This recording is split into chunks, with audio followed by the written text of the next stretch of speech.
наадмаа бүртгэж байгаа. Дараалалтай шүү. Энэ нэгч дарааллыг нь алдагдуулахгүйгээр бие биентэй нь холбож бүртгэдэг учраас эхлээд наадмаа бүртгэнэ. Өө дэлгэцч яв. Шинээр наадам нэмлээ.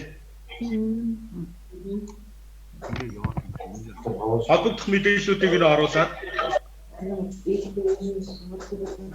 энийг одоо тэгээ монгол хэл дээр бүгд уншаад бөглөж хэлбэг.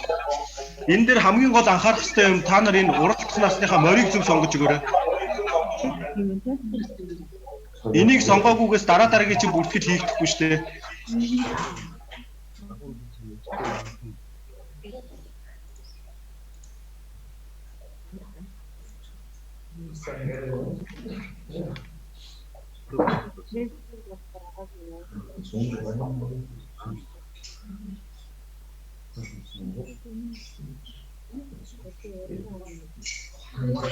Шарын